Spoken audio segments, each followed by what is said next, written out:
আমাকে এত কথা বলতে হবে না, অনেক বলেছো। আমি আসলে তোমাদের দুজনকে দেখেছি সংসারের কিছু কথাবার্তা বলার জন্য, এইসব ফালতু কথা শোনার জন্য না। বলুন মা, কান খোলাই আছে। তাহলে শোনো, তোমরা তোমাদের হাজবেন্ডকে নিয়ে একটু সিরিয়াস হও তো মা। সবাই কি করছে, ওর বাবার টাকা নিয়ে একদম উড়িয়ে বেড়াচ্ছে। একবার কি চিন্তা করে দেখেছে ওরা, ওর বাবার যদি দমটা ফুরিয়ে যায় তাহলে কি অবস্থা হবে ওদের? আম্মা, সেজন্য তো আপনারাই দেয়। আপনি আর বাবা চাইলেই তো ওদেরকে ব্যবসার দায়িত্বটা বুঝিয়ে দিতে পারেন। তাছাড়া ওরা আর কি করবে, ঘরে বসে বসেই তো খাবে। মা, আমি কিন্তু ভাবনার সাথে একদম একমত। আপনাদের কারণেই তো আজকে এই অবস্থা।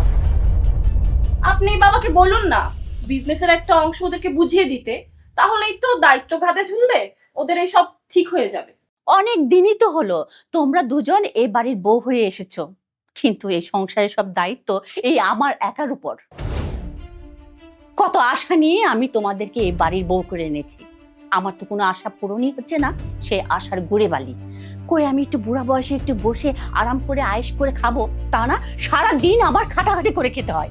আম্মা, আমি তো সময় সুযোগ পেলেই সংসারের টুকটাক সব কাজই করি, কিন্তু বড় ভাবি সে তো তার হাজবেন্ডকে নিয়েই সবসময় ব্যস্ত থাকে। এসব কথা আমাকে শুনিয়ে লাভ কি? মা, আপনি ভালো করেই জানেন আমি কোন বংশের মেয়ে।